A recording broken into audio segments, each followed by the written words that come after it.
ginamit at kinangkasangkapan ng Panginoon para kayo ay akayin at mapupunta sa lugar na ito. And I believe this is your divine appointment of God to you, to each and every one of us. So, glory to God po mga kapatid. So, salamat sa Diyos dahil nandirito kayo at kayo ay aming makapiling sa araw na ito.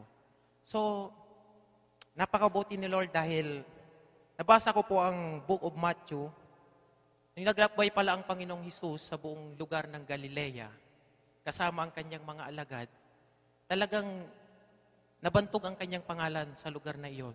Dahil dinala ng mga tao, ang mga taong may mga karamdaman, yung iba inaalipin ng masasamang espiritu, yung iba may mga sakit, subalit ang Panginoon na hindi siya nagkulang. Siya ay nangaral ng kanyang ebanghelyo sa lugar ng sinagoga, which is, ang sinagoga po, in-emphasize po doon yung church, yung gawain. So nangaral po siya ng ebanghelyo tungkol sa salita ng Diyos. At sa kanyang pag-aaral, nakarating po siya hanggang sa lugar ng Jerusalem, hanggang sa Jordan. At dumating po yung time na ang Panginoong Hesus ay umahon. Umahon siya, it means to say, nagpahinga siya. Then hindi pa rin nilubayan ng kanyang mga alagad. Sinundan pa rin ng mga alagad ang Panginoong Hesus, ang kanyang mga hakbang, kung hanggang saan siya magpapahinga. So glory to God, sa kanilang pagsunod, tinuruan sila ng Panginoong Hesus na ibuka ang kanilang mga bibig. At sa bawat pagsambit ng Panginoon, 11 po yon na mga salita na which is mapalad. Panay mapalad mga kapatid, which is we are blessed. Sabihin mo nga po sa kapatid mo, mga kapatid, you are blessed dahil nandito ka sa araw na ito. Praise God, hallelujah po. Napakabuti ni Lord. Basahin po natin. Nabasa ko po yun.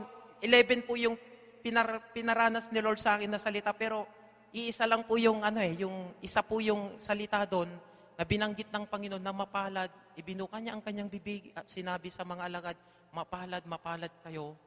At basahin po natin sa Book of Matthew, chapter 5, verse 4. Ito po yung salita ni Lord na nagrema sa akin na, Lord, mapalad pala ako at mapalad po tayong lahat. Dahil nandito tayo sa oras na ito, which is this is the divine appointment. Isa lamang na salita pero I believe God will make a way at marami siyang i-reveal sa atin sa oras na ito. Sabay-sabay po natin basahin ang Book of Matthew chapter 5 verse 4. Sabi niya po doon, mapapalad ang nangahahapis sapagkat sila'y aaliwin. Let's pray. Hallelujah. Ama naming Diyos na makapangyarihan sa lahat, tunay nga po, Panginoon, na napakabuti mo po sa aming mga buhay. Dahil sa bawat pag-aawitan pa lamang namin, Panginoon, damang-dama na po namin, Panginoon, ang mga praise revelation mo, Panginoon, sa bawat salita, Panginoon, na aming nabanggit, O God, napakabuti mo po sa aming mga buhay. Dahil minsan kami po ay nagkukulang sa iyo. Minsan, Panginoon, kami po ay nanghihina. Subalit, Panginoon, Ikaw po ang Diyos na nagbibigay ng kalakasan sa bawat isa sa amin. So Lord, dalangin ko po, Ama, sa oras na ito, anumang tainga, Panginoon, sino mang ang naririto sa oras na ito, God, Lord, pagkalob mo po, Panginoon, yung banal na presensya. Lord, open your spiritual eyes, open your spiritual ears, Panginoon, and open your spiritual heart, O God, na sa bawat salita, Panginoon, na mamumutawi sa aking mga bibig, Panginoon, Lord, wala po akong karapatan at wala po akong kapangyarihan. Subalit, naniniwala po ako, Ama, sa bawat salita na ititatalaga mo, Panginoon, sa aking buhay sa oras na ito, bilang kasangkapanin mo, Panginoon, sa iyong mga salita, Lord, ito po ay maitanim at magrema po, Panginoon, sa bawat makakarinig ng iyong mga salita. At hindi po kami papayag, Panginoon, na lalabas po kami sa lugar na ito, na hindi po namin bitbit, Panginoon, ang mga pagpapalang ito, na siyang inihain mo muli sa bawat isa sa amin. Lord, marami pong salamat, Ama.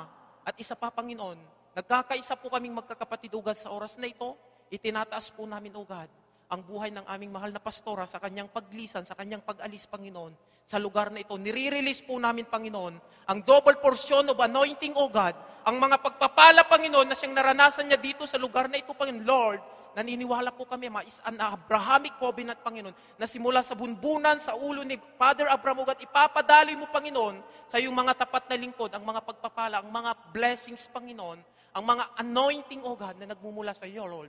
So, Lord, dalangin po namin, O God, na maging asin at ilaw po siya, Panginoon, sa kanyang lugar na patutungan, which is may purpose ka, Panginoon, kung bakit itinalaga mo ang araw na kanyang pagbabalik sa lugar ng Pilipinas at naniniwala po kami, Ama, malaki po ang plano mo, Panginoon, sa kanyang buhay.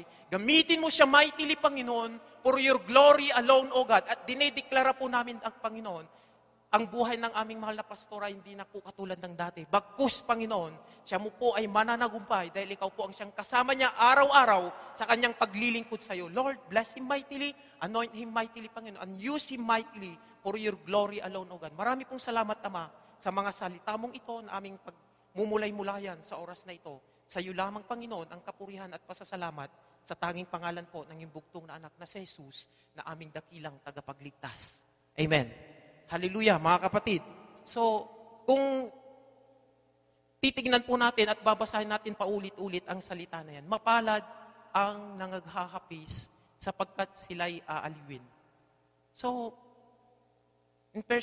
sa personal po natin, pumunta po tayo dito, mga kapatid.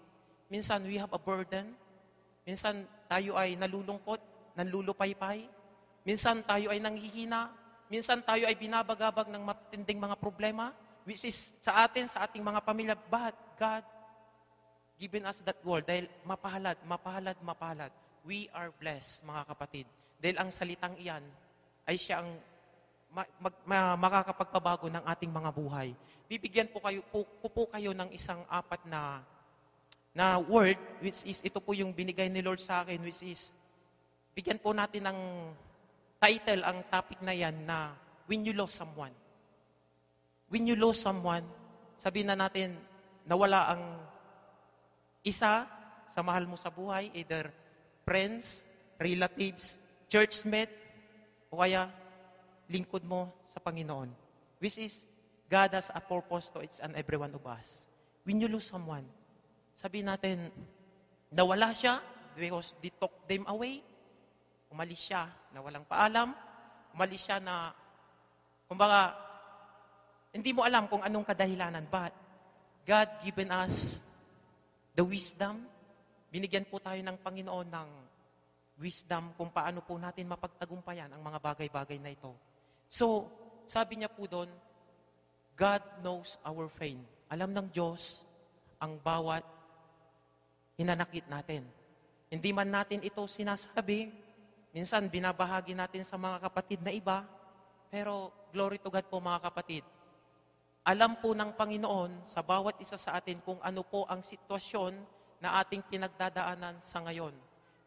Umalis po tayo ng lugar ng Pilipinas, ang plano natin, umalis tayo para sa ating pamilya, for the sake of our families, for their needs.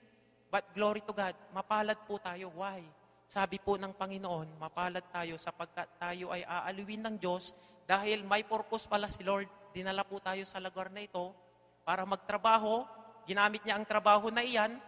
Although struggle ka, pero mapalad ka pa rin, mga kapatid, dahil dinala ka ni Lord sa lugar na ito upang tayo ay sama-sama na magpuri at maitaas ang pangalan ng Panginoong Hesus sa ating mga buhay. So sabihin mo sa kapatid mo, sa tabi mo, mapalad ka, kapatid, dahil nandito ka sa oras na ito. So, glory to God po. God knows our pain.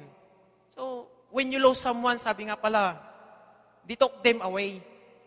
Took them away. Umalis sila. Minsan may mga kaparaan ng Lord na umalis sila, na wala na. Kumbaga, pero if you give your life unto the Lord will give you the desire of your heart sa Book of Psalms. Kung ano yung ibinigay mo, isinuko mo na ang buong buhay mo sa Panginoon, bahala na ang Diyos. Bahala ng Diyos sa buhay mo. And I believe, God will use you mightily to His Word. So glory to God po, mga kapatid. When you lose someone because they took them away, isa po yun.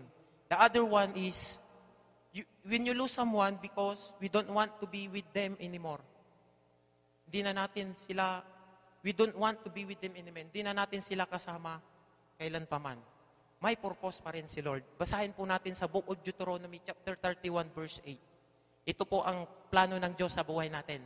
We don't want to talk them anymore. Hindi na natin sila makapiling anymore. Pero sabi niya ng Panginoon sa Book of Deuteronomy chapter 31 verse 8, at ang Panginoon ay siyang nagpapauna sa iyo. Sa iyo, sa akin, tayong lahat. Siya'y sa iyo, hindi ka niya iiwan. Ni pababayaan ka, ikaw ay huwag matatakot ni manglulupaypay. Glory to God po. Napakaganda po ng message ni Lord. Ang Panginoon ay siyang nagpapauna sa iyo. Simula't umpisa pa lamang, nakakilala po tayo sa Panginoon. For how many times, mga kapatid, na tinatawag tayo ng Lord, come, come. Yan lang. Si Lord, just imagine the cross of Calvary, kung paano siya pinako at ibinigay niya ang kanyang buhay. Yung dalawang kamay niya, sinisimbolize po nun, mga kapatid, once na lumapit ka sa Panginoon, huwag mong antayin ang Panginoon lalapit sa iyo. No. Ikaw mismo ang lalapit sa Kanya. Pag lumapit ka sa Kanya, come, sabi niya, He will embrace you, He loves you, at hindi Kanya pababayaan. At siya ay sa iyo, magpakailan paman. Anuman ang pagdaanan mo, anuman ang mga pagsubok na darating sa iyong mga buhay, either sa pamilya, hindi Kanya iiwan. Siya po yung totoong kaibigan. Totoo po siya dahil nagpakilala siya ng totoo sa atin, tinanggap natin siya ng buong buo sa ating buhay, at siya ngayon yung ating nararanasan na totoo siya. Why? Dahil sa bawat pagdulog natin sa Kanya, sa bawat paglapit natin sa Kanya, nandyan yung Kanyang gabay. Nandyan yung i-embrace Kanya. Nararanasan niyo po minsan, mga kapatid, sa akin for how many times, pag naglulupaypay po ako, ang power ko po, ang very way po na binigay ni Lord sa akin, magbasa lang po ako ng Word of God, kahit isang verse lang, tapos mananalangin po ako, mga kapatid. Glory to God po, dahil nararanasan ko po ang kapangyarihan ng Diyos sa buhay ko. Nandun na po yung lumuluha ako, nandun po yung revelation ni Lord, pinapakita po sa akin through vision, audible voice, kung ano po ang dapat kong ipanalangin. So sabi ko, Lord, napakabuti mo dahil hindi ka nagbabago sa aking buhay. Kaya sabi ng kanta na inawit natin, napakabuti mo. Sabi na, di ba? Aming Diyos Ama. Talagang napakabuti maya dahil hindi Kanya iiwan, sabi niya. Ni pababayaan ka. Hindi Kanya pababayaan, mga kapatid. So sa mga struggles po natin, sa mga pagsubok natin, mga kapatid, sabihin ko po sa inyo, inaalaw po ng Lord sa bawat isa sa atin yan kung bakit pinagdadaanan natin at ipinaparanas ng Lord ang mga pagsubok na iyan sa ating buhay dahil tinuturuan po tayo ng Panginoon kung paano tayo manindigan sa Kanyang mga salita. Because the Word of God is the final law, it is the final authority. Salita niya ito ang buhay, at ito ang magiging salamin natin habang tayo ay nabubuhay sa ibabaw ng mundong ito.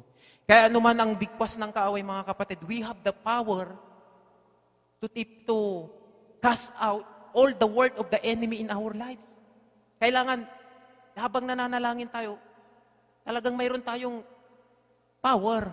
Kasi, hindi pwede na, Lord, ganito, ganyan. Nanlulupay-pay ka, no. Si Satan, pipitik-pitikin ka niyan. Pero pag very powerful ka, manalangin, glory to God po, ang aking mga na-meet from the past weeks, sabihin ko po sa inyo, mga prayer warrior po, glory to God, nakakonek po ako sa site nila, prayer warrior to all the world. Talagang glory to God na nakaka-conversation ko sila through messages. So, salamat sa Diyos sa kanilang buhay dahil pinapanalangin din nila ako, pinapanalangin ko rin sila at sinasama ko po kayo, mga kapatid, sa bawat panalangin ng mga kapatid na yan. Kaya ang prayer warrior po, it means to say, sila po yung mga nag-i-intercede. We have to intercede each and every one, mga kapatid. Tignan mo yung katabi mo. Just to look at them right now. Siguro may makikita ka nakakaiba. Kakaiba. Means to say, iba ang sitwasyon, iba yung pakiramdam, at iba yung nadarama mo sa kanyang buhay. Either ang kapatid na yan, may pinagdadaanan siya na pagsubok. Either ang kapatid na yan, talagang nanghihina siya, pero salamat sa Diyos dahil ikaw ang ginamit ng Panginoon na magiging kalakasan niya upang siya ay makapagpatuloy sa kanyang paglilingkod. So salamat sa Diyos sa buhay niyo, mga kapatid. Dahil habang tayo po ay nagsusubaybay ng kanyang mga salita, dumadalo po tayo ng mga gawain. Katulad nito, dito po tayo humuhugot ng kalakasan. At dito po natin inihahain sa Panginoon kung ano po ang ating mga kabigatan. Mayroon po tayong prayer life, dalawa po, personal prayer and prayer with the co-brethren in Christ. Kaya kanina po sa mga baguhan, nagtaka po sila bakit mayroon po tayong prayer meeting tuwing mag-i-start po ng gawain. Kasi glory to God po, very important po bilang isang mananampalataya ang panalangin. This is our foundation, deeper foundation. Kumbaga, we must be rooted in our prayer life. Kasi once nakulang po tayo sa panalangin, mga kapatid, madali po tayong atakihin ng kaaway. Why? We have no weapon.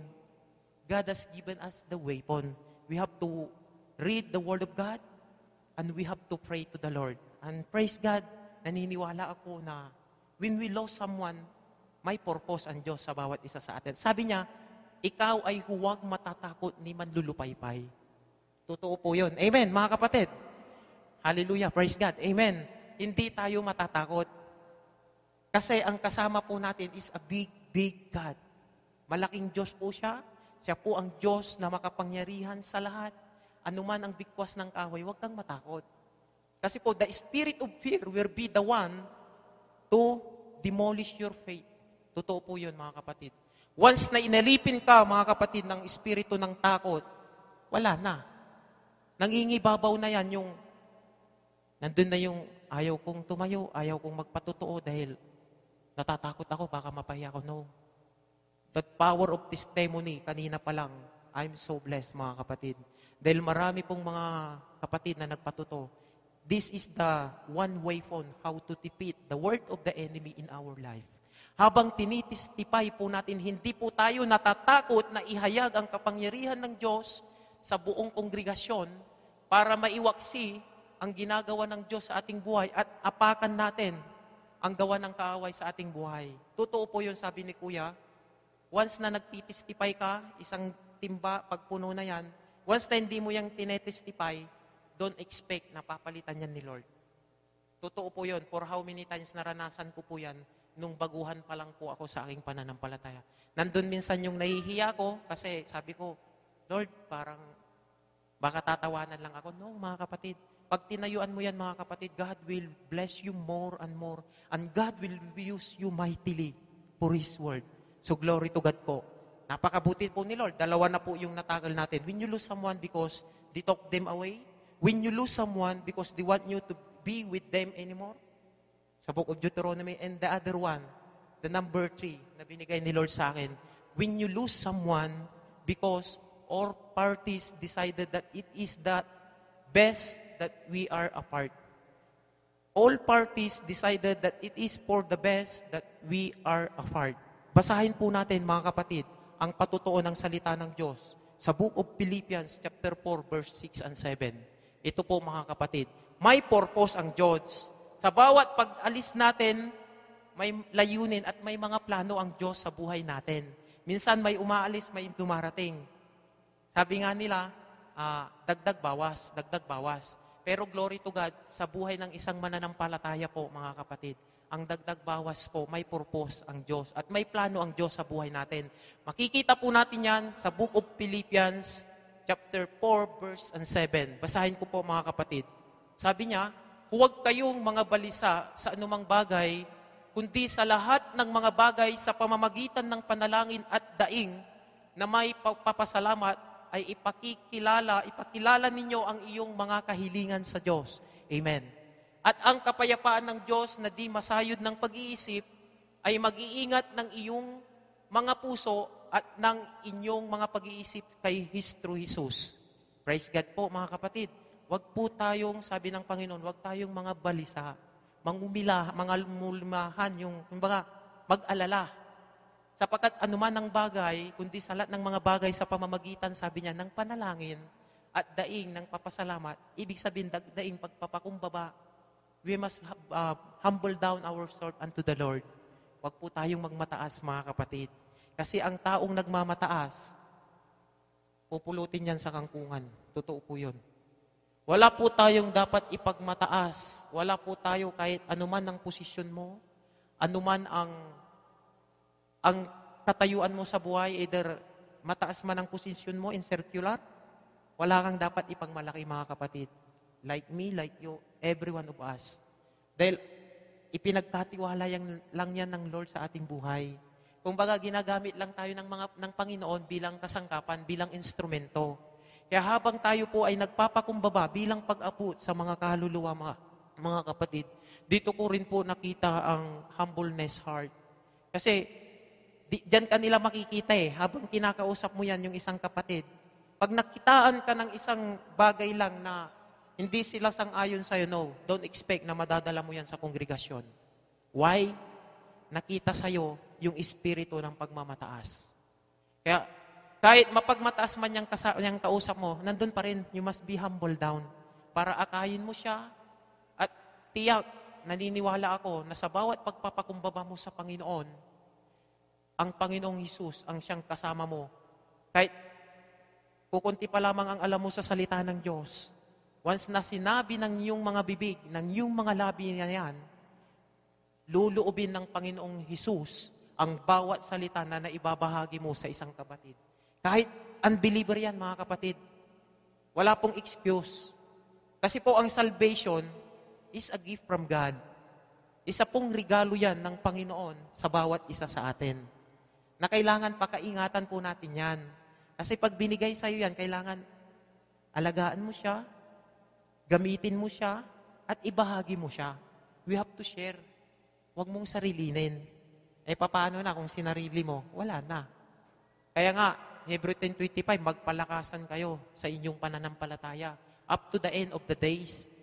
Ina-address po ng Panginoon sa atin lahat yon. Magpalakasan. Which is, magkaroon po tayo ng magkwentuhan tungkol sa kabutihan ng Diyos ng buhay natin. At sa bawat pagkwentuhan natin, pagsisharean natin ng ating mga buhay, may isang kapatid na nanghihina, doon siya lumalakas. Dahil sa pamamagitan ng banal na espiritu na siyang nananahan sa ating mga buhay, lumalabas sa ating mga bibig ang makapangyarihang boses ng Diyos na siyang gumagabay sa lahat ng ating pagsasalita. Kaya very powerful, mga kapatid. Ingatan po natin na ang bawat lumalabas sa ating mga bibig ay nakakatisod, katitisuran ng iba. Sabihin mo sa iyong katabi, wala dito yon. Hallelujah, praise God. So balikan po natin yung text, kuya, sa Philippians chapter 4, verse 7. Ang sabi niya doon, pamamagitan ng palanganin at daing na may pasasalamat. Magpasalamat everyday. We have to give thanks unto the Lord. Dahil sa bawat pagbukas pa lang ng ating mga mata, mga kapatid, blessings yan Hindi mo nakikita, pero alam mo yan kung nananahan ka sa salita ng Diyos. Marami ang namamatay sa gabi. Nababangungot. Pagising na umaga, wala na. Dahil ang number one doon na nakita ko, hindi sila nanalangin. Mayroon silang burden. Sabi nga po, sa salita ng Diyos, hindi ko po kabisado yung wag sisikatan, ano po yung yung ang kasalanan ay wag mong hayaan na, Ephesians 4:26 po kuya, wag mong hayaan na ang kasalanan ay lulubugan ng sikat ng araw. Totoo po yun, mga kapatid. Totoo po yun. Kaya paggising mo ng umaga, you have to confess from your mouth, Lord, thank you, Lord, because you have given me one life again to face today sa bawat pagsubok. At naniniwala ko, Ama, ikaw ang aking kasama. And praise God, sasamahan tayo ng Panginoon. Glory to God po, mga kapatid. Balikan po natin, kuya, sa Philippians 4:6 and 7. Prayer with supplication.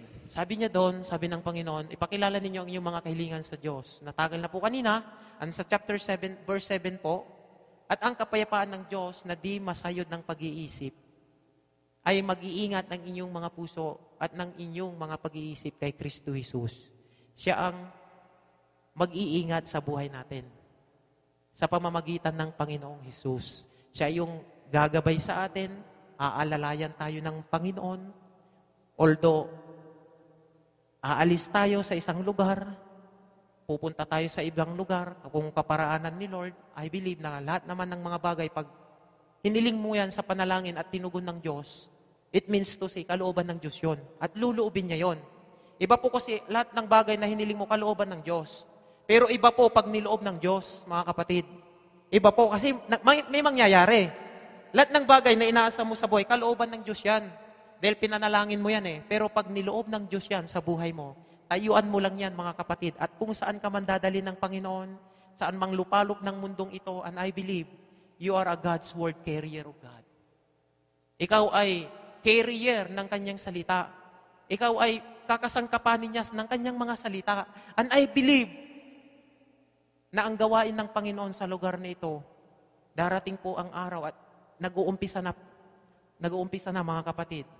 Magkakaroon po tayo ng mga outreaches. At magsesen ang Panginoon ng bawat mga leaders, mga mentors na siya yung gagamitin niya to preach the gospel throughout the world. Kasi kailangan po na we have to lumabas po tayo. We must be, lalabas po tayo sa ating comfort zone.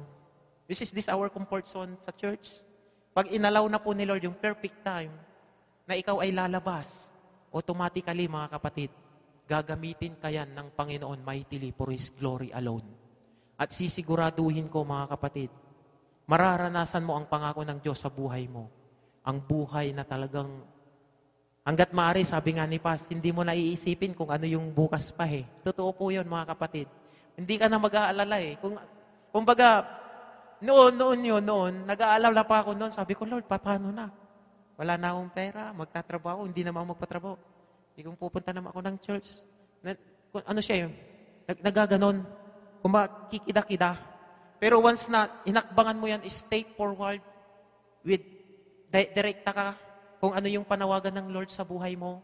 Huwag mo nang tignan yung nasa paligid mo, right or left, or at the back, ang tignan mo ang Panginoong Hesus. Siya ang author ng iyong buhay. At siya yung magiging kaagapay mo. Saan ka man magpunta, luluubin ng Panginoon ang bawat hinanaing mo sa Kanya. At glory to God, nangyayari po mga kapatid, sa bawat kapatid natin na naririto. And I believe, darating po ang araw mga kapatid, malungkot, kung iisipin mo malungkot, pero ang kalungkutan na yan, that is the joy of the Lord. Nehemiah 8:10, the joy of the Lord is our strength. Malungkot tayo pero blessed pa rin tayo. Why? Ang isang kapatid umalis sa lugar na ito dahil sinensya ng Panginoon to preach the gospel to the other place. At siya, dala-dala niya ang pagpapala na ipinaranas ng Lord sa buhay niya sa lugar na ito. Hindi ka ba na-bless doon mga kapatid? Mababalitaan mo na lang si kapatid na ganito, nandun na sa Switzerland. May nagpatuto kanina, pupunta ako ng Switzerland. Glory to God kapatid. Magpatuloy po tayo sa paglilingkod. Ang paglilingkod po sa Panginoon, hindi lang po sa umpisa. Although, inasam-asam po natin na makarating po tayo ng iba't ibang lugar, masasabi ko lang po mga kapatid, ang paglilingkod po, hindi po umpisa kalagitnaan. No? Marami po kasing mga Kristiyano, nakakalungkot mga kapatid. Hanggang umpisa, pagdating ng kalagitnaan, gumagano na, umiiba na yung direksyon. Why? Hindi niya isinabuhay ang salita ng Diyos. Nakakalungkot, mga kapatid. Ang plano ng Diyos sa buhay natin, tayo ay gagamitin niya, especially for our Jerusalem. Priority comes first. Binahagi mo ang salita sa iyong pamilya, and I believe, kahit hindi pa man siya tumanggap ngayon, naniniwala ako. Narinig niyang salita na itanim yan sa buhay niya at darating yung perfect time ni Lord para sa kanyang buhay. Glory to God, mga kapatid. 3 na po yun. When you lose someone because they took them away, umalis siya, pero mapalad ka pa rin. Dahil sabi ng Diyos sa Book of Matthew, God knows your pain. Alam ng Diyos yung sakit na nararamdaman mo, hindi kanya pababayaan. Yung isa, when you lose someone because we don't want to be with them anymore. Hindi na natin sila makasama, kailan pa man. Pero glory to God dahil sa Book of Deuteronomy, sabi ng Panginoon doon, He will never leave you nor forsake you. Hindi kanya pababayaan. And the third one is, when you lose someone because all parties decided that is for that, best for that we are apart. Maraming salamat sa buhay niyo mga kapatid dahil darating po ang araw, hindi na po tayo magkakasama-sama. Mayroon yung right time ni Lord na, kumbaga, pupunta po tayo sa isang lugar, kaparaanan po ni Lord, pero ang dalangin ko lang mga kapatid, magpatuloy po tayo sa paglilingkod. At mabless at matutuwa po ang ating lingkod once na nabalitaan niya na ikaw pala ay ginamit ng Lord sa pamamagitan ng buhay niya na pinagkatiwala ni Lord sa iyo, na He is your spiritual father in faith at mababalitaan niya na ikaw na pala ay isang lingkod ng Diyos na ginagamit mightily throughout the world. Sabihin mo sa kapatid mo, ikaw yun. Hallelujah. Praise God. Mangyayari yun, mga kapatid. Totoo po yun. Mangyayari yun, mga kapatid. mangyayari yon. Kung ano yung lumabas sa bunganga mo, mangyayari yon. Kaya, sa bawat declaration, kailangan forcefully hold on it. Kung sino yung dayukdok na mag-angkin ng mga pagpapala na binibigay ni Lord sa bawat isa sa atin, siya yung unang makakaranas.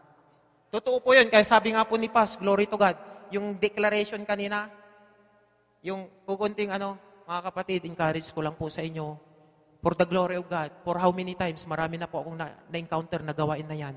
Yung mga dayukdok, kung tawagin, yung mga, yung dayukdok, alam nyo po yung dayukdok? Yung talagang, hanggat maaari, gaganunin nila, yung hanggat maaari, angkin nila, akin yun, Lord.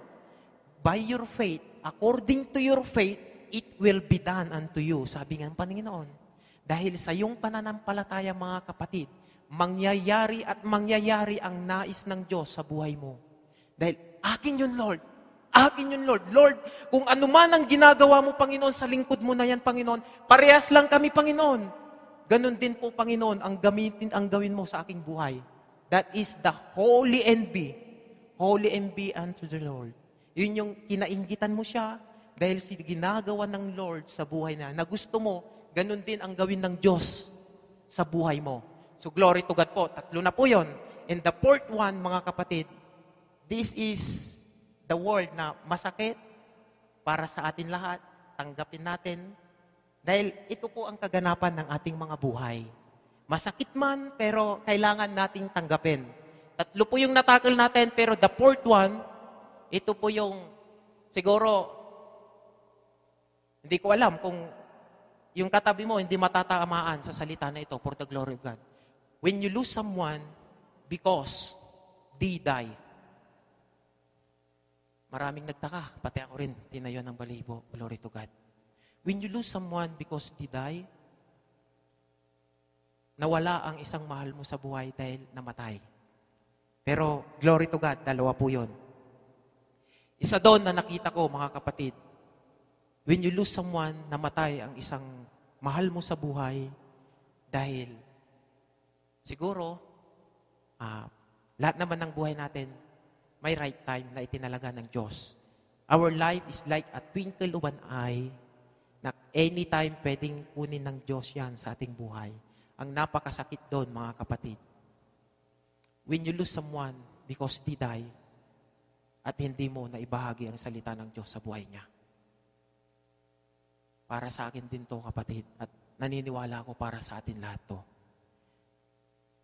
Huwag na po tayong patumpik-tumpik, mga kapatid. When you lose someone, dahil ang isang pinakamamahal mo sa buhay ay namatay, na hindi mo alam kung siya patutungo. There was a time in my life before, hindi pa ako mananampalataya. May kamag-anak ako na namatay, pero sabi nga nila, nagmumulto siya. Totoo po yun. Ang tao pag namatay, pag hindi nakakilala sa Diyos, inaalipin niya ng Satanas sa ibabaw ng lupa. At sa iyong pag-alagala rito. Why? Alipin siya eh. Kumbaga, 2 lang ang papupunta ng tao. If either hell or heaven. How could it be kung ang mahal mo sa buhay mapunta sa hell? Sad to say. Nakakalungkot. Ako rin, nalulungkot ako. Talagang iniiyakan ko yan lagi sa Panginoon. Dahil marami pa akong kamag-anak, pamilya, may pamilya pa ako na hindi pa rin nakakakilala hanggang sa ngayon. That is my burden unto the Lord. And I pray, Lord, ginagamit mo ako mightily. You use me mightily, Panginoon, for your glory alone. But, at the back of my mind, this is a big question in my heart, in my life, that my families, my relatives, my friends, my churchmates, kung sino man yan, nagkulang ka dahil hindi mo binahagi yung salita ng Diyos sa kanyang buhay. Nakakalungkot, mga kapatid.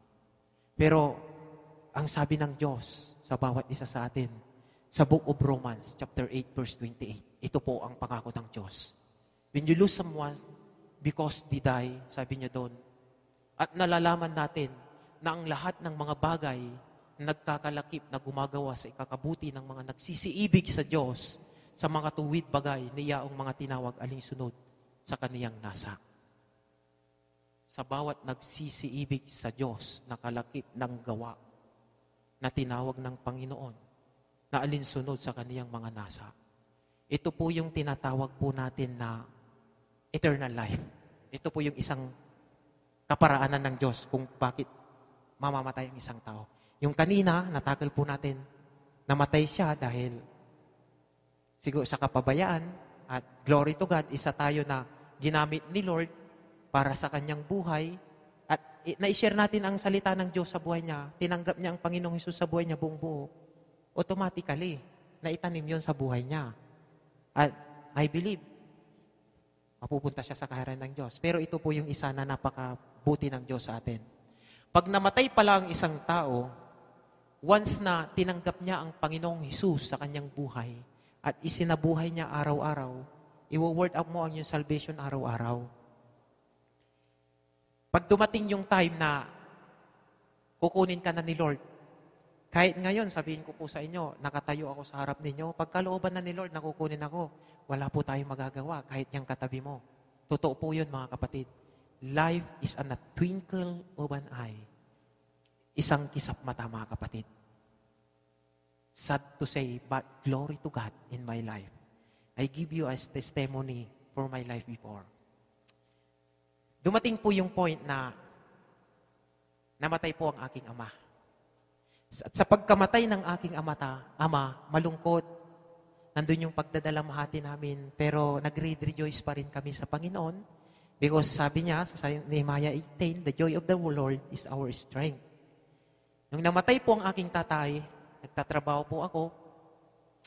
Masaya po ako that time kasi ang purpose ko noon pag nagtatrabaho ako, mahilig po ako sa pagkain. Pag umuwi po ako ng linggo, kasi carpentero po ang aking ama, wala din po siyang pasok pag linggo. Ako po freelancer po ako kasi nag-aayinti po ako before. So sabi ko, bibili ako ng masarap na pagkain at mahilig ang tatay ko sa pagkain na to. Naalala ko yan, dinakdakan na yan, yung sisig. Mahilig yun. Mahilig maghiwa-hiwa sa kusina. Kaya pag nandun ako sa taas, talagang, Lord, naalala ko ang aking ama. Dahil hilig niya to magluto-luto. Ganito po yun. Tuwing linggo, nagkakaroon po kami ng fellowshipping with my father. Dahil ang aking tatay, glory to God, nakakilala po siya bago siya mamatay. At salamat sa Diyos dahil ginamit po ang aking buhay para sa aking ama. Dumating po yung time na nasa trabaho po ako. Naramdaman ko na pero naramdaman na rin, ang tao po pala, mga kapatid, pag mamamatay, magbibigay po yan ng, yung mga parang, yung sintomas, sabi nyo, yung parang, signs, sinyales. Totoo po yun, ganito po. Nang nagdra-drive po ako ng motor, kasi motor po ang gamit ko, ganon ako. Parang, iba yung nararamdaman ko Pero sabi ko, Lord, bakit ganito yung nararamdaman ko? Iba.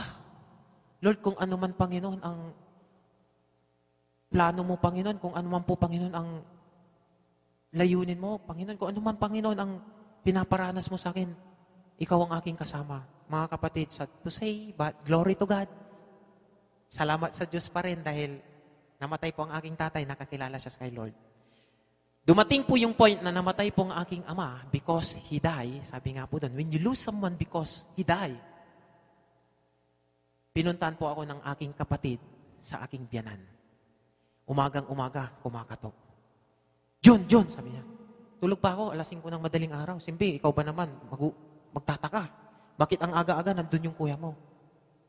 Pagbukas ko po ng pinto, nakita ko kaagad yung reaksyon ng aking kuya.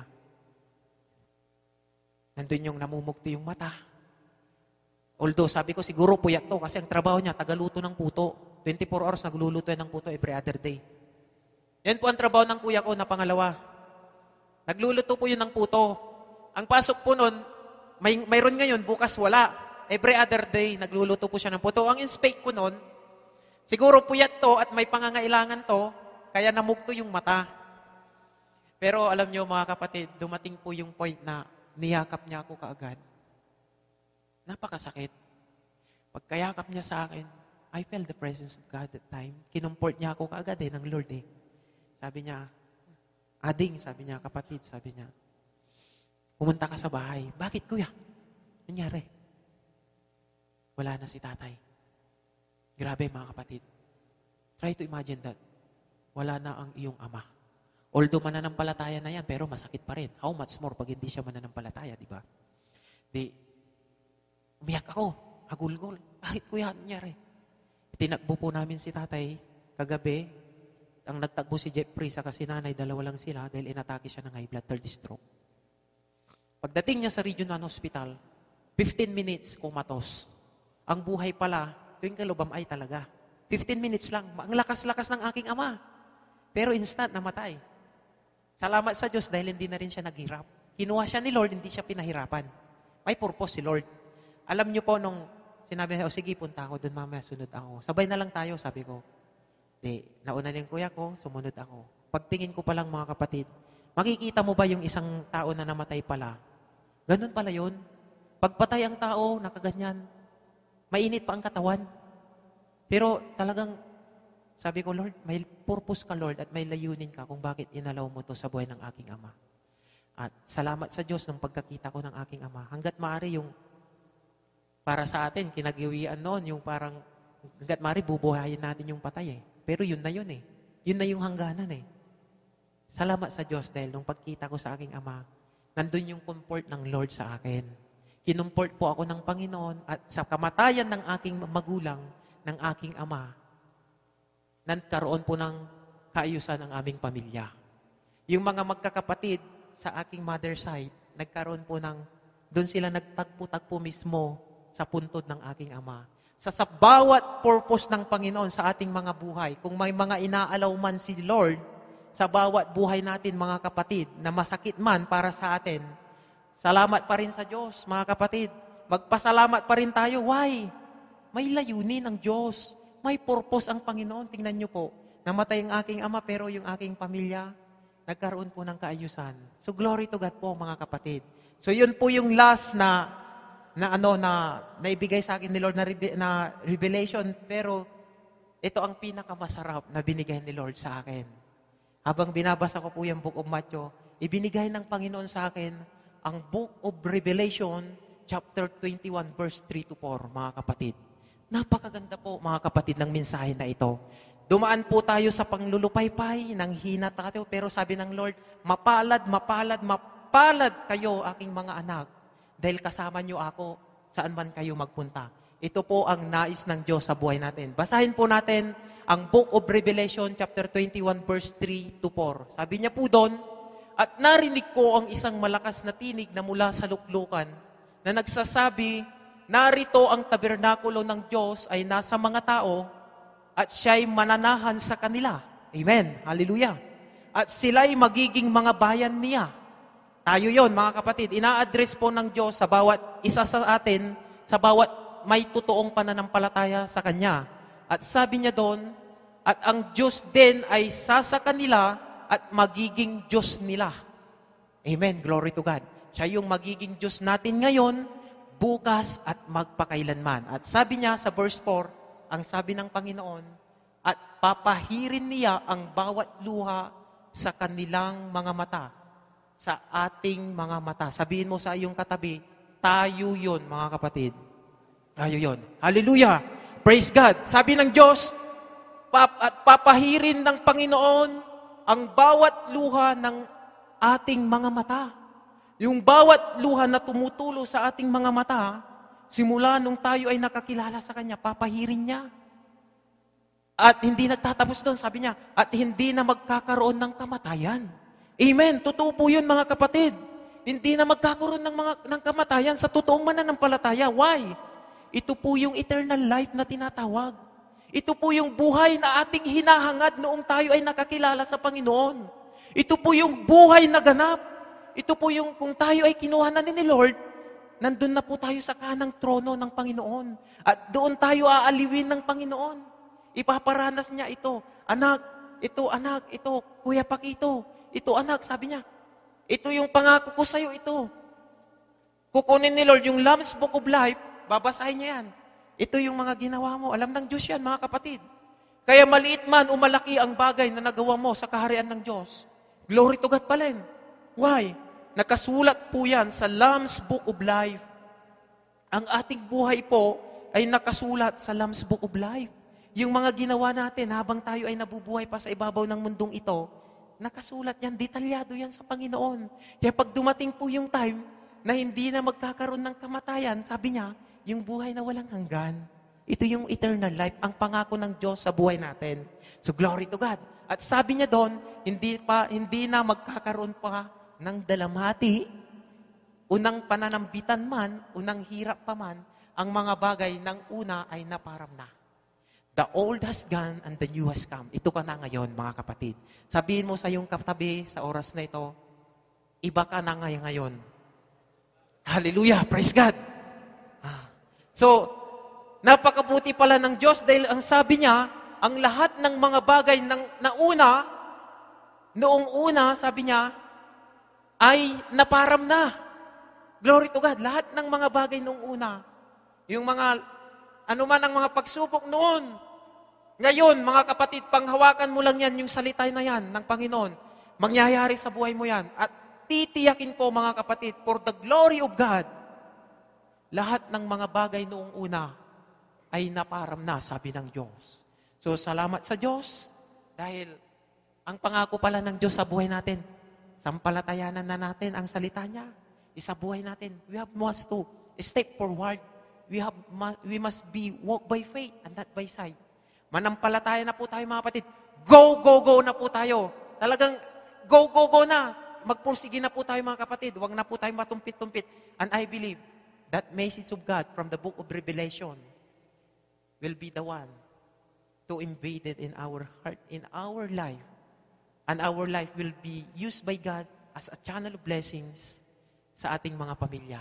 So salamat sa Diyos at salamat sa inyo, mga kapatid, sa inyong pakikinig at naniniwala po ako, may mga revelation pa ang idaragdag ni Lord sa buhay ng ating mahal na lingkod. So glory to God po. Praise the Lord. Minsan pa, mga kapatid, palakpakan natin ang Panginoon sa buhay ni Kuya John. Ano po, napakaganda na mensahe. Sa word pa lamang sa text, sa English, sa Matthew 5, verse 4, this is part of the Beatitudes. This is part of the Sermon on the Mount, na kung saan, titignan po natin, blessed are they that mourn, for they shall be comforted. Yun mo, mga kapatid, yung nag-peace. Mabuti ba yung, pinagpapala ba yung nag-peace? Marahil kung tinitignan mo sa isang tao, maraming maglalaro sa isipan mo, lalo na't hindi ka isang malakong Kristiyano. Amen? Marami ng judgment na ibibigay mo sa kanya. Naghihirap yan, nalulungkot yan, nalulumbay yan. Maraming pinagdadaanan sa buhay yan. Dahil marahil pinapalo siya ng Panginoon, marahil siya ay maraming kasalanan, marahil siya ay maraming negatibong papasok sa ating kaisipan. Pero this birth is addressed to the believers. Kaya tanong mo yung katabi mo kung believers siya, para sa kanya yan. Amen? Blessed are they that mourn, for they shall be comforted. Amen? Not necessarily those people in bereavement. Hindi yung mga tao, not necessarily yung mga taong nag-iinagpis dahil may namatayan o nawalan sila ng mahal sa buhay. Not necessarily ganun po yung sitwasyon, but this refers to the people who are experiencing sorrow of repentance. Amen? Amen? Alam niyo, mga taong, lalo na Kristiyano, hindi siya magpapabaya. Si Lord ay hindi magpapabaya sa buhay natin. Kung alam niya napapalihis tayo, iaalaw niya yung mourning, yung kalungkutan, yung pag-inagpit sa buhay natin. Para sa natin ka doon sa experience na kung saan, Lord, patawarin mo ako. Amen? Ito yung point na Lord sa buhay natin, mga kapatid, kung bakit inaalaw niya yung mourning sa buhay natin, yung sorrow, yung sadness. Amen? Para sa ganon, humantong ka doon sa loob, pagbabalik mo sa Panginoon, na marirealize mo, mali pala yung ginawa ko. Amen? Kaya nga, blessed, pinagpapala sapagkat marirealize mo, Lord, salamat, nagpapasalamat ka dahil inawat ka ng Lord. Otherwise, tayo ka na kay Lord. Amen? Lalo-lalo yung mga payaman ng payaman sa pera. Amen? Parami ng parami ang pera nila, na pera na lamang ang concentration nila. Amen? Nawawala si Lord sa part nila. Meron po akong kilala, isang elder of the church. Meron siyang pamilya. Ang prayer niya, even the prayer request in the church, Lord, pagkaluban niyo po ako ng business. Business, mga kapatid. Para makauwi na ako, doon ako sa Pilipinas. At Lord, ang pangako ko sa inyo, yung business na yan ay gagamitin ko for your glory. Empleyado, Lord, hikayatin ko sila, Panginoon, na madala sa kapanan mo. At yung business na yan, Lord, yung pwesto na yan, sarado yan, Lord, tuwing Sunday. Dahil yung Sunday, Lord, lahat ng empleyado ay aalukin ko sila magsimba, Lord, para sa iyong glory. Nag-grant? Nag-grant po. Sige. Nagkaroon ng business sa Pilipinas. Trabaho, 6 days a week. Nagtatrabaho, rest day, Sunday. Sunday ba yung rest day natin sa Pilipinas? Sunday po. Sa rest day yung Sunday. Dito naman, Friday. Amen? So, ganun po. Sa umpisa pa lamang, kagaya na narinig natin, umpisa pa lang, yung mga empleyado niya ay sinisiguro niya talaga nandun yung heart nila sa Panginoon. So, magkakasama sila sa paglilingkod sa Panginoon. May pamilya siya, 2 po yung anak niya, mayroon po siyang asawa. Hanggang po yung sitwasyon na kung saan nasilaw siya sa pagkita ng pera dahil lumago yung kanyang business. Amen? Lumago. Talagang yung binibilang niya everyday na return ay talagang napakalaki. Amen? Naghinayang siya ngayon sa Sunday na siya ay sarado. Amen? Na dumating yung point na kung saan marami siyang empleyado pero nag-a-assign pa rin siya ng alternate. Bagamat nandun pa rin yung iba, sige nagsisimba, yung iba hindi. Pero siya, totally talaga nawala siya. Bakit? Siyempre, walang mamamahala. Hanggang iwanan na lamang niya ang kanyang anak sa bahay, malilit pa yan. Ito ngayon yung inalaw ng Lord sa buhay niya. Nakagat ng ahas yung anak niya. Takbuhan, walang matawagan, hanggang na-inform siya na nakagat nga. Na-inform siya ng kapitbahay, nakagat yung mga anak niya ng ahas. Takbo siya doon. Alam niyo ang unang-unang niyang naalala? Si Lord at saka yung mga kapatiran sa simbahan. Agad-agad niyang tinawagan ng pastor, dumating yung pastor. Alam niyo po ang panalangin ng pastor? Panginoon, salamat sa pangyayari na inalaw mong nakagat ng ahas ang kanyang mga anak. Dahil sa pangyayaring ito, nainiwala ako, Panginoon, manunumbalik itong si kapatid. Amen? Maraming bagay sa buhay natin, mga kapatid. Masakit. Pero yun ang kaparaanan ng Panginoon para ikaw ay manumbalik sa Kanya. Dahil nakakalimot na tayo. Amen? Maghihinagpis ka, pero at the end, magpapasalamat ka sa Panginoon, which is ito yung blessed are those who mourn, for they shall be comforted. Amen? Amen? Kung titignan mo yung Hebrews chapter 9, verses 23 to 28, napakaliwanag ang sinasabi ng Panginoon doon. Na siya po ay nag-appear dito sa mundong ito. Jesus appeared on earth to the atoning work that God the Father has assigned for Him. Amen? Yung atoning work na yan, po yung hanggang sa kanyang kamatayan upang magkaroon ng reconciliation between God and man through His death on the cross. Amen? This is the atoning work of Christ. The first appearance on earth of Christ is the atoning work. Amen? Itong atoning work na ito is the reconciliation between God and man through His death on the cross. Without the death on the cross, there will be no reconciliation to the Father. Amen? Wala tayo, hindi tayo mabubuhayan. Amen? And why in verse 26 and verse 24, why He went up to heaven? After 3 days, He rose again. Then 40 days, He witnessed on earth. After that 40 days, He went up to heaven. Why? Just to make a way for us to have an access to God. Amen? Di ba mahirap sa Kanya yun? Mahirap po yung, biruin mo, akuin niya ang lahat ng kasalanan sa mundo. Di ba paghihinagpis yun, mga kapatid? Amen? Pero hindi natin makita. Paging tayo, mga kapatid, kuminsan nga, patikim lamang yan eh. Sabi nga ni Paul, nakalimutan ko yung verse, hindi pa kayo dumadanas na magdanak ng dugo.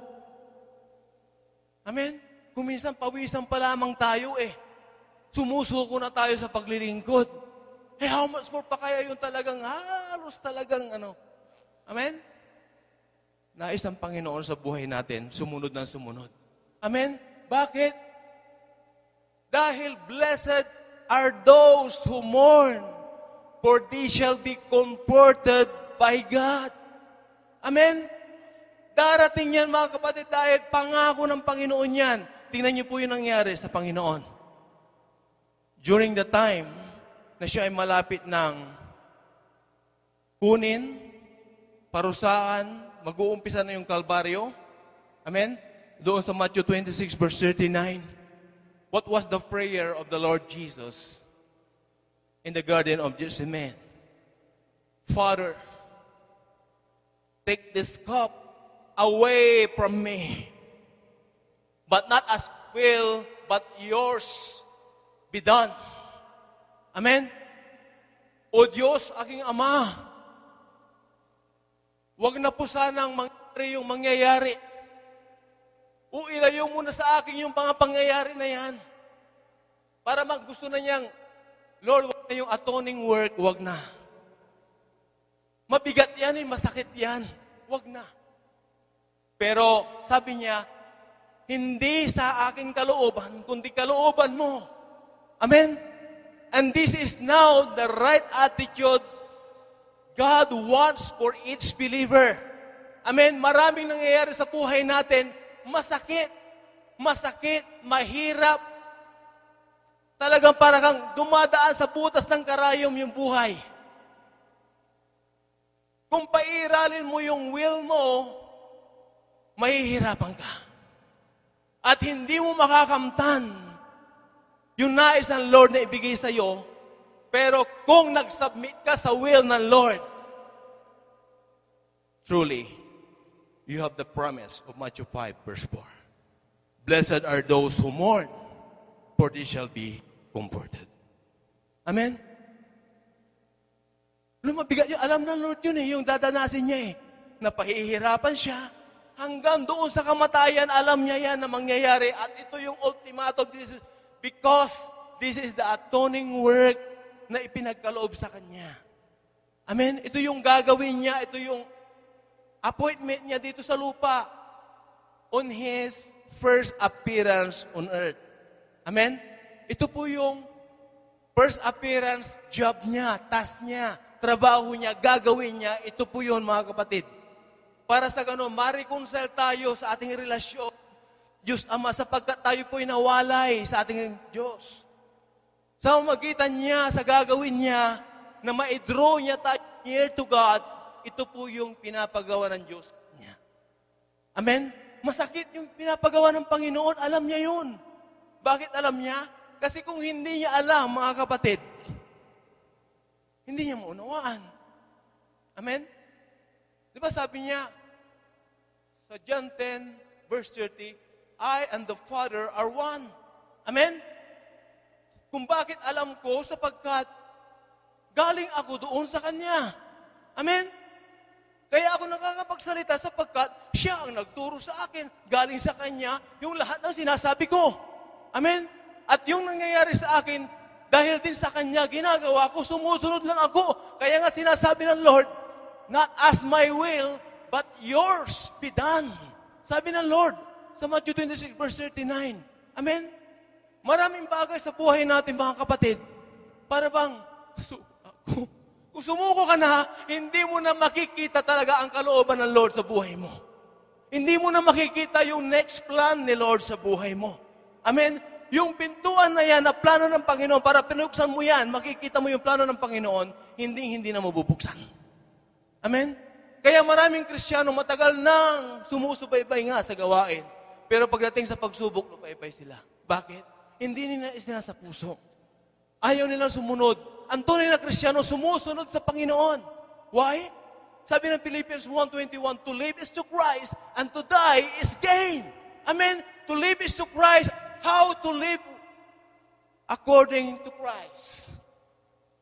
Napag-aralan natin last week. Magsasuffer ka. Magkakaroon ka ng persecution. Maghihirap ka pag sumunod ka sa Panginoon. Sino pong handa na maghirap alang-alang sa Panginoon? And you have the promise of God in Matthew 5, verse 4. Blessed are those who mourn, for they shall be comforted. Amen? Pagpapala yun, mga kapatid, hindi natin ma-appreciate dahil parang negative. Amen? Dahil nangingibabaw yung sarili mo. Pero kung ikaw, wala ka nang titignan kundi si Lord, Hebrews 12, verse 1, focus your eyes unto Jesus, the author and the perfecter of your faith, then magkumpay ka, mga kapatid. Makikita mo ang tunay na plano ng Panginoon na lahat lang ito, habang ikaw ay nabubuhay, sumusunod ka sa Panginoon, na napakahirap nga ang sumunod sapagkat ikaw ay kasangkapan ng Panginoon para mahayag ang kanyang kapangyarihan. Amen? Bakit? Bakit yung si Lord, to live is to Christ and to die is gain? Bakit? Bakit to live is to Christ? At to live is to Christ is maraming suffering, maraming persecution. Pero yung persecution na yan, kung sumusunod ka talaga, tunay ang pagsunod mo, alam mo yung ibig sabihin nun? Blessing. Kaya nga, blessed are those who mourn. Amen? Sa umpisa pa lamang, parang mourning, nag-peace, parang ayaw ko, Lord. Amen? Pero pag natagpuan mo na talaga na sumusunod ka sa Panginoon, ipapakita ng Lord yan. Ito, anak. Because you are faithful and true, this is what I mean. Ito yung gusto kong sabihin. Sabi ni Lord, sabi doon sa 1 Peter 4:13, patunay na lahat ng Kristiyano na sumusunod sa Panginoon may paghihirap. Pero sila ay sinasabi ng Panginoon, katang. But rejoice. Magalak ka, matuwa ka, masaya ka, in as much as you are partakers of Christ's sufferings. Amen? That when His glory shall be revealed, you may be glad also with exceeding joy. Amen? Di ba, mga kapatid, pag nakilala si Lord sa buhay natin, nahayag siya sa magitan ng buhay natin, what an exceeding joy that we have. Amen? Hindi nyo manananasan yun, mga kapatid. Amen? May problema ka, pero patuloy ka pa rin naglilingkod. Hindi mo pinitigan yan. Amen? Ang gusto mo yung masunod lang si Lord. Pero nakapagdala ka ng kaluluwa at siya ay lumalago, talaga nagpapatuloy na siya ay nagpapagamit sa Panginoon. What an exceeding joy! Amen? Grabe, mga kapatid. Have you experienced that in your life? Experience it and you will say to me, the Word of God is action ng life.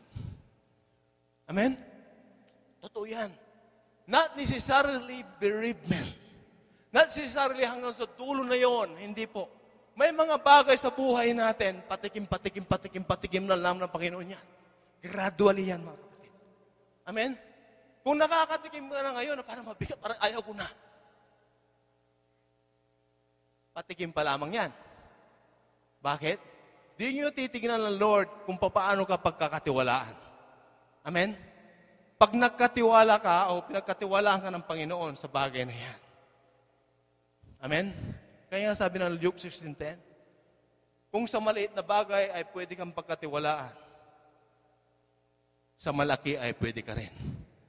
Pero kung doon sa maliit, hindi ka na pwedeng pagkatiwalaan, don't expect the big thing. Even ikaw ay natutulog sa simbahan, alam ng Diyos yan. That you are not concentrating to God. Your heart is not open to God. God will allow something for you as a lesson. Because if you are really true believer in Christ, He will not let you go. Amen? Hindi ka pababayaan ng Panginoon. Ang tunay na anak ng Diyos, patuloy yan. Nagkakaroon ng suffering, but that suffering, it will turn out to be a blessing for your life. Kung maniniwala ka lamang sa proseso ng Panginoon, lahat na na-encounter mo, blessing yan. Amen? Okay. Ginawa ko na lahat. Para lamang maayos yung business. Pero hindi na namin, Lord, blessing. Why? Now I can say, my daughter is growing spiritually. Amen? Speaking God is stronger and stronger every day. Amen? And this is the blessing. No women born. But we repent to God in misinterpretation of the things God is allowing us to experience. But when we submit ourselves, then God will turn it. Amen? Makikita natin yung blessing ng Lord. Amen? Diba? After the rain, there is the rainbow. Amen? After the night, there is a sunshine. Amen? Diba? After 12 months, there is birthday. If you're not declaring it is your birthday today or you will have birthday, it will not happen anymore. Ayaw mo? Amen, Lord, I want to experience another day. Amen. Bakit ayaw mo ma-declare? It's better to give than to receive. But in the church, come on, church, in the church, hindi pinag-uusapan na ikaw ay dahil birthday mo, luwag ka. Hindi pinag-uusapan. Amen? Amen? Pero kung mayroon ka bakit?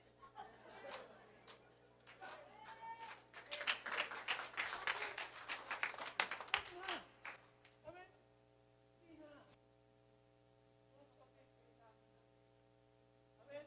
Kung minsan hindi natin nai-interpret yan. Dahil preoccupied tayo. Amen? Pero kung ang puso mo, ang mind mo ay bukas kay Lord. Lord, sige Lord. Sige Lord. I'm pleasing pa lang Lord.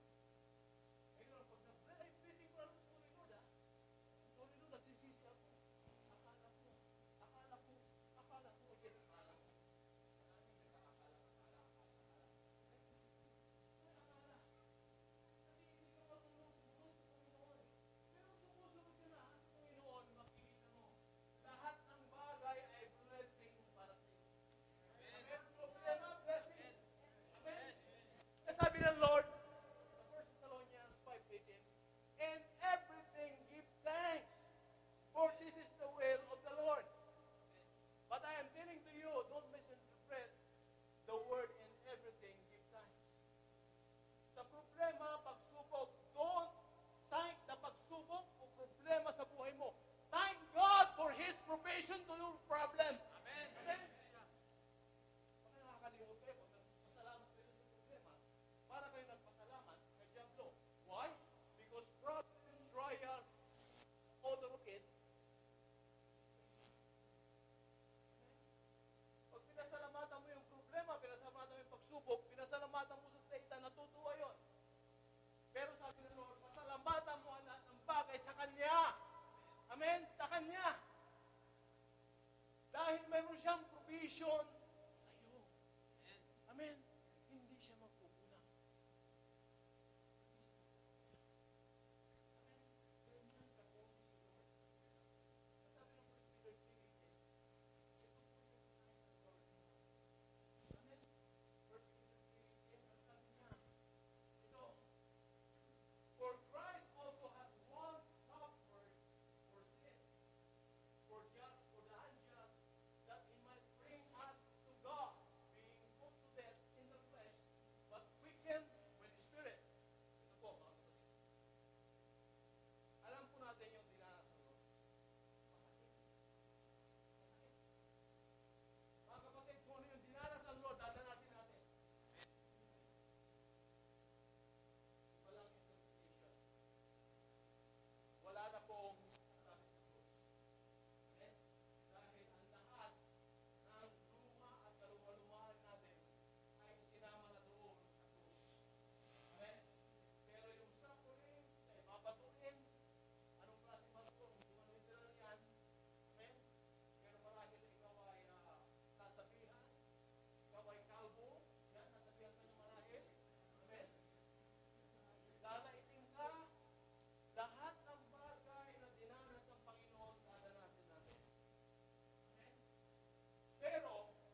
sa buhay natin.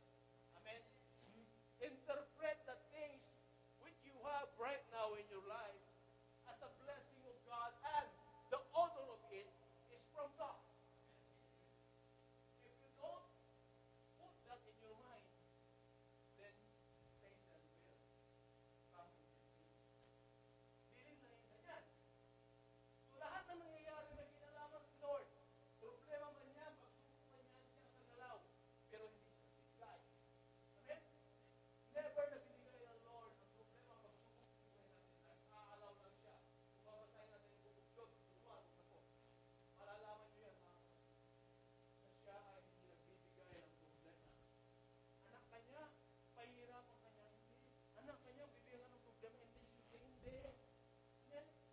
Inaalaw niya, or disciplining, or strengthening of his faith.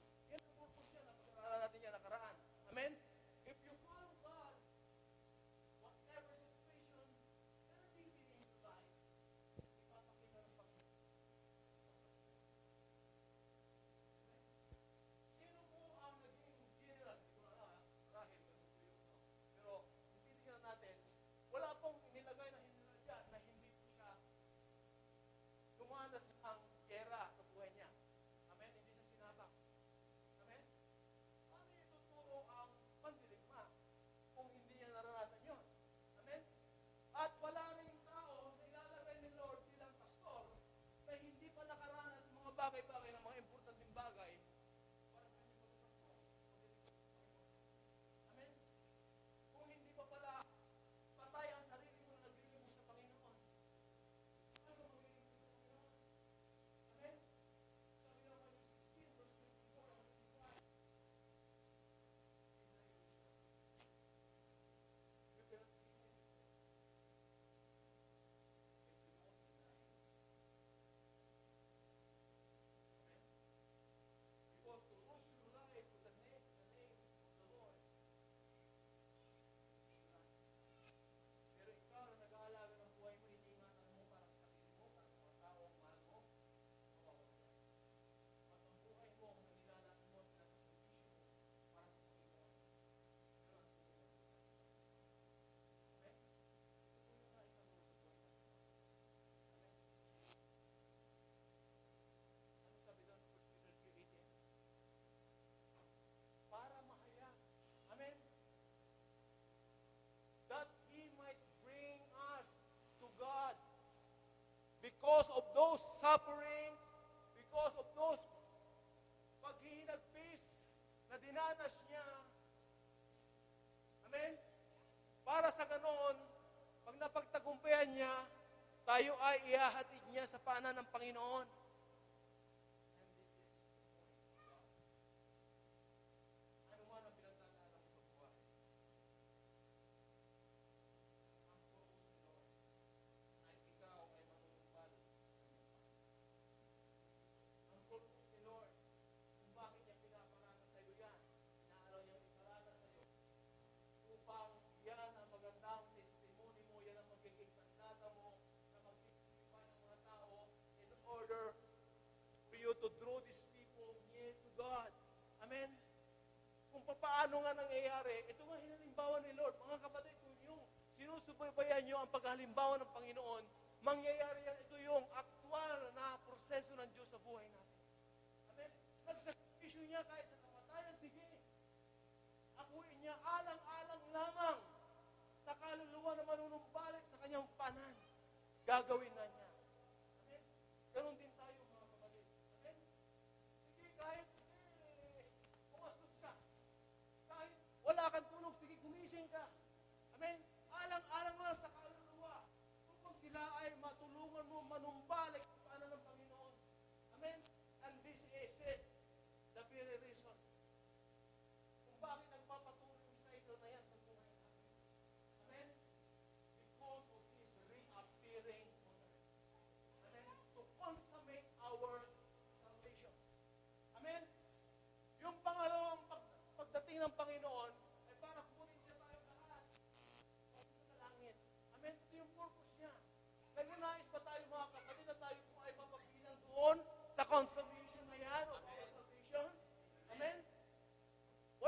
tayong compassion sa ating mga mahal sa buhay na wala pa sa Panginoon, sa ating mga kapwa-tao, sa ating mga kasama sa trabaho, sa ating mga kaibigan.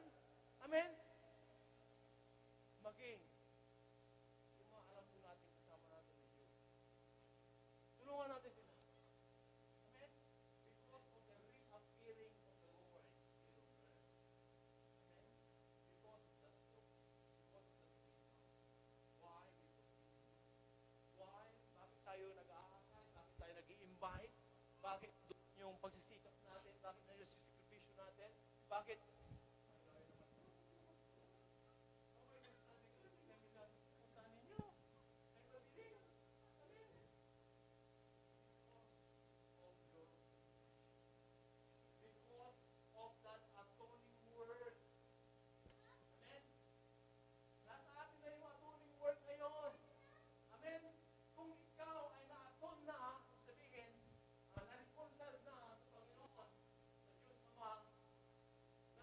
tayo relasyon mo sa Diyos Ama ang sabihin, sa'yo na yung pinagkaloob ng Lord.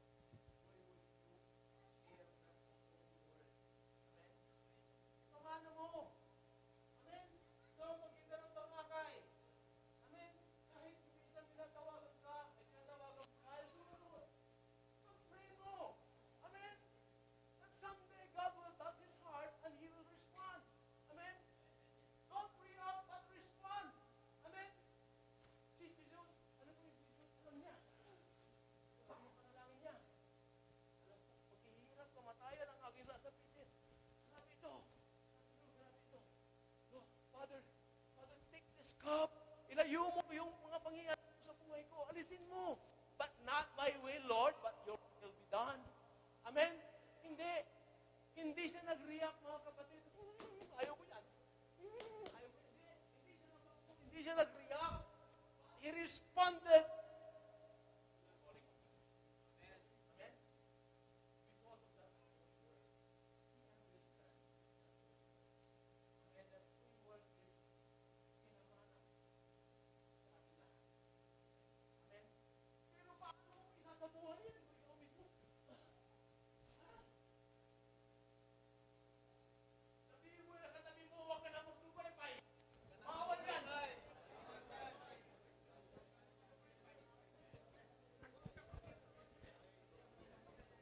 Praise the Lord. Tayo po'y tumayo.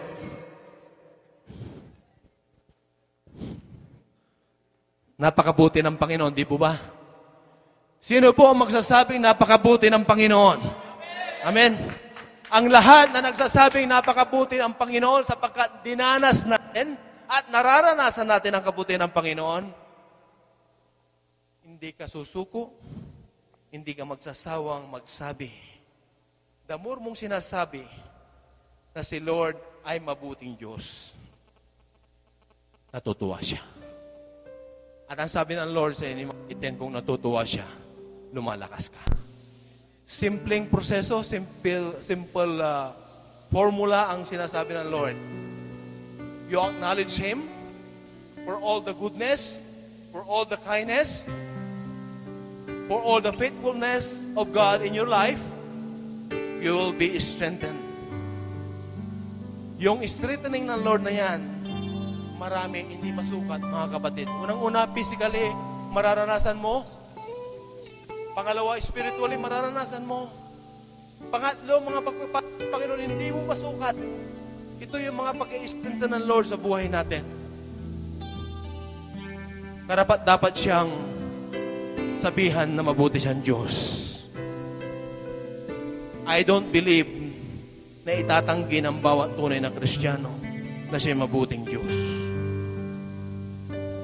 Diba? Nung hindi ka, wala ka pa sa Panginoon, o kahit nung nasa Panginoon ka na, napatumpik-tumpik ka. Ano ba yung buhay mo, kapatid? Diba para kang pinupulo sa pansitan? Para kang balisa lagi? Para kang dugyot lagi? Para kang wala ng direksyon sa buhay? Ano yung buhay mo noon? Diba? Para bang nagmamakaawa ka lang? Parang wala ka ng pag-asa sa buhay? Tignan mo yung buhay mo noon. Hindi ka nakakahawak ng thousands of reals. Hindi ka nakakahawak ng ganyang kalaking pera. Hindi ka nakakain ng ganyang saganang pagkain. Nitikman nga yung fried chicken, wala. Yung buhay natin noon, isang tuka, na pag umuulan sa labas, umuulan sa loob ng bahay, na ikaw ay punong-puno ng bisyo, palagi ka nagpupuspos ng espiritu ng alak. Pero ngayon mga kapatid, why don't you recall and remember all the goodness of God in your life? I don't think hindi ka magpapasalamat sa Diyos. Siya ay napakabuting Diyos. Binago niya ang buhay mo from old to new. Ngayon, sagana sa pagkain, hindi lamang pagkain pisikal, kundi pagkain espiritual. Noon, ang hirap. Wala kang trabaho, pero binigyan ka ng trabaho ng Lord. Noon, wala kang maibigay na pera sa iyong pamilya. Nag-i-struggle ka kung saan-saan ka nangungutang, pero ngayon, sakana. Ganyan ang pagpapala ng Panginoon. Ang pagpapala ng Panginoon, sabi niya doon sa Proverbs 10, verse 22, the blessing of the Lord will make you rich. It will not add sorrow to it. Ang pagpapala ng Panginoon ay hindi nagbibigay ng kahirapan, kundi ito, at hindi ito ay nagbibigay ng kalungkutan. Ang pagpapala ng Panginoon ay nagpapayaman. Hindi po ito nagbibigay ng kalungkutan, ng kasawian. This is the true blessing of God in our life. Blessed are those who mourn, for they shall be comforted. Mapapalad yung mga nag-iinagpis sapagkat sila ay makukomport ng Lord. Why? Because God will not allow them to go away. He will allow the trials, problem for them to mourn in order for them to realize that God is alive, God is lovable God, God is no limit in our life.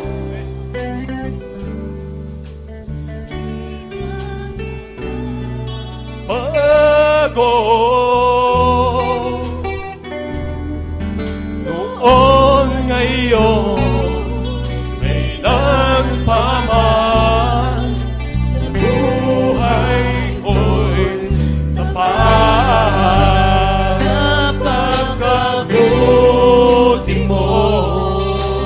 Napakabuti nga talaga ang Panginoon.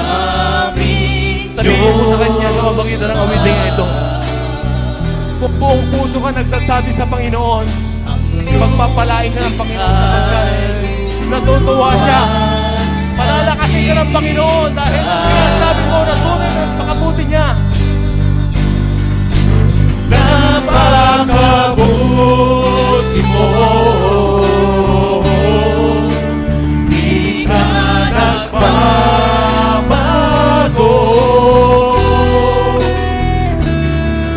Noon ngayon, kailan pa man sa buhay ko'y tapat.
Lord, sinungaling kami kung hindi namin sasabihin, napakabuti mong Diyos. Mataas ang pride namin, Panginoon, kung hindi namin sasabihin, napakabuti mong Diyos. Dalangin namin, Panginoon, na matuto kami na magsabi at i-declare sa buhay namin, Panginoon, na napakabuti mong Diyos. Kahit sa na ng pagsubok, Panginoon. Turuan mo kami, Panginoon, na magsabing napakabuti mo. Kahit kung minsan, Panginoon, parang hindi namin natatanaw ang pag-asa.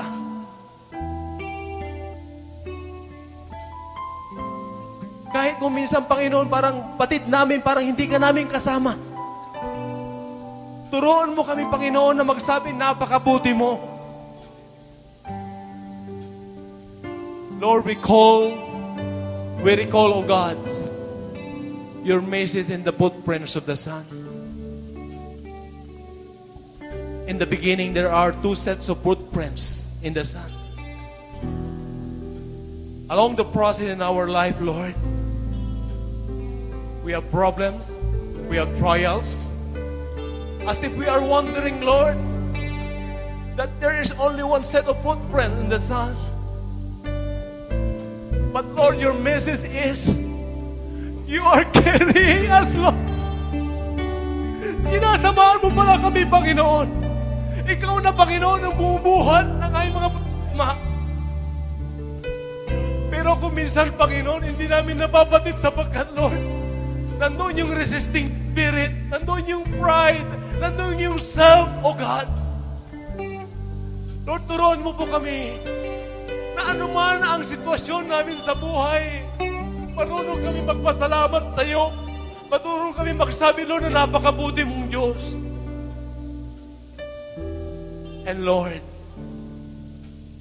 once we come to that point, your promise in Matthew 5 verse 4, blessed are those who mourn, for they shall be comforted.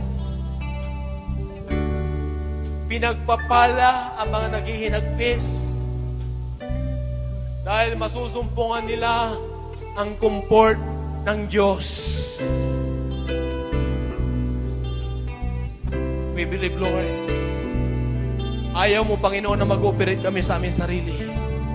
Ayaw mo, Panginoon, ang aming physical eyes, physical ears ang manaig sa puso namin. Kundi, Lord, yung spiritual eyes, spiritual ears, O God. Ikaw, Panginoon, ang manaig sa bawat buhay namin. Salamat, Panginoon, sa iyong salita. Tunay nga, O God, na mapagpala kang Diyos. Tunay, Panginoon, na makapangyarihan ka. Tunay nga, Panginoon, may power ang salita mo, Panginoon. Lord, to comfort us, O God, to transform us, O God. Salamat, Panginoon. Dalangin namin, Panginoon, na pagyamanin pa namin lalo ang aming puso sa iyong salita.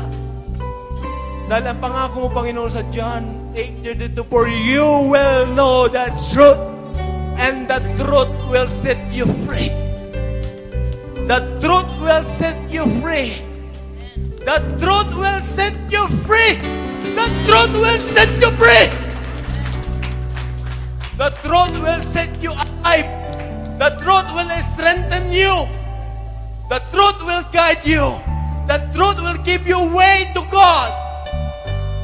The truth will enable you to do according to God's will. That is the Word of God. That is the holy and powerful Word of God. At ang lahat na nagtitiwala, lahat na naniniwala, lahat na nagsasabing mabuti ang Diyos, ay magsasabi ng Amen.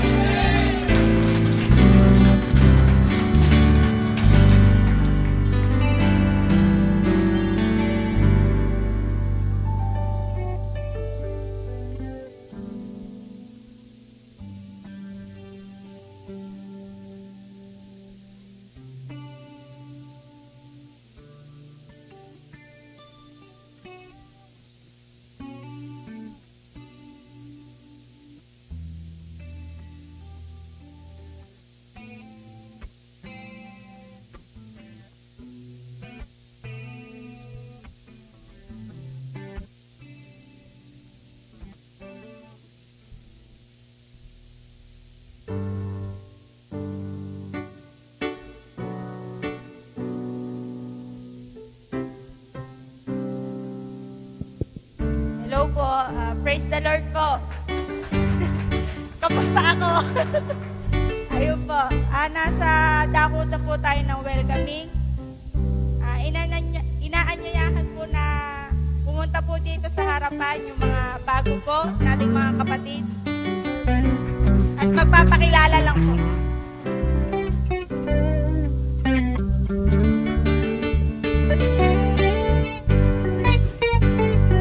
Kira po, wag po tayong mahiya.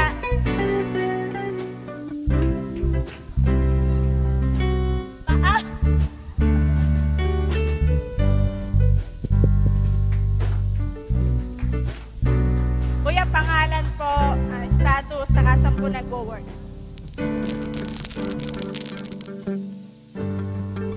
Magandang tanghali po sa ating lahat.